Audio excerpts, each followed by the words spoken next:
నేను చూశాను, మీరు వచ్చారు, గౌరవంగా గవర్నర్ని రిసీవ్ చేసుకుంటున్నాం.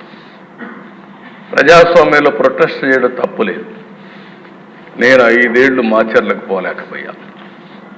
ఆత్మకూరులో ఉన్న పళంగా కొన్ని కుటుంబాలను బయట పంపిస్తే వాళ్ళ ఊరికి పోయి పరామర్శించడానికి నాకు 5 సంవత్సరాలు సాధ్యం కాలేదు. వినుకొండలో హత్య జరిగిందంటే ఆనాటి ముఖ్యమంత్రి పోతే ఇక్కడ ఎవరు అబ్జెక్షన్ చెప్పాల. అది వాళ్ళకు మనకు ఉండే వ్యత్యాసం. ప్రజాస్వామ్య పద్ధతిలో వాళ్ళు ఏం చేసినా నేను ఎక్కడ అబ్జెక్షన్ చేయను అధ్యక్ష. నిన్న అక్కడికి వస్తే గవర్నర్ వస్తూ ఉంటే అప్పుడే వచ్చి గవర్నర్ వచ్చే సమయంలో ఆయనకు అడ్డం పడాలని ప్రయత్నం చేస్తున్నారంటే అది ఏ విధంగా సంస్కారం అయితే నాకు అర్థం కాలేదు అధ్యక్ష. అదే మరి నేను ఒకటే హామీ ఇస్తున్నా, ఫేక్ రాజకీయాలను సహించాం, అబద్ధాలు చెప్పి రాజకీయం చేయాలంటే ఉపేక్షించాం. 31 మందిని చంపారన్నారు. 31 మంది పేర్లు ఇమ్మంటే పేర్లు ఇవ్వకుండా 31 మందిని చంపేశారు. ఎవరు వాడు? 36 మంది పేర్లు లేకుండా 36. ఏమంటారు? ఆ పరిస్థితి రానిలే, అదే లాస్ట్. మీరు గుర్తుపెట్టుకోవాలి, అదే కడపటిది కావాలి. ఆ రోజు కూడా నేను చూశాను, నిద్రలేశాను సీఎంగా. సాక్షి స్క్రోలింగ్ వచ్చింది. ఆ స్క్రోలింగ్లో వివేకానంద రెడ్డి హార్ట్ అటాక్ గుండెపోటుతో చనిపోయాడు, అయ్యో పాపం అని నేను కూడా బాధపడ్డా. అంటే ఒక ముఖ్యమంత్రిని కూడా మభ్య పెట్టగలిగారు.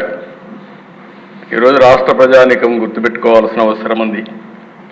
అక్కడి నుంచి మార్నింగ్ రాలేదు, ఫ్లైట్స్ ఉన్న ఎలక్షన్ల ముందు హెలికాప్టర్ రాకుండా ఫ్లైట్లో రాకుండా బై రోడ్డు వచ్చారు. ఆ డ్రామాలన్నీ నేను చెప్పదలుచుకోలేదు.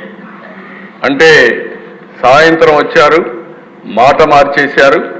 నెక్స్ట్ డే నారాసుర రక్త చరిత్ర, నా చేతిలో కత్తి. అంటే అధ్యక్ష, అలాంటివన్నీ చేసి నాటకాలు ఆడే పరిస్థితికి వచ్చారు. ఏదేమైనా ఇలాంటి సమస్యలన్నిటికీ ఒకటే మార్గం, ప్రజా చైతన్యం, ప్రజల్ని అప్రమత్తం చేయడం తప్ప వేరే మార్గం లేదు. తప్పకుండా నేను ఒకటే చెప్తున్నా, ఫేక్ రాజకీయాలు సహించాం. ఎవరి బెదిరింపులకు భయపడే పరిస్థితిలో ఈ ప్రభుత్వం లేదని మరొకసారి హెచ్చరిస్తున్నా, గట్టిగా చెప్తున్నా. లా అండ్ ఆర్డర్ పరిరక్షిస్తాం. లా అండ్ ఆర్డర్ని ఎవరు వైలేట్ చేసినా, ఎవరు వాళ్ళ చేతుల్లో తీసుకోవాలన్నా వాళ్ళందరినీ నిర్మోహమాటంగా హ్యాండిల్ చేస్తాం.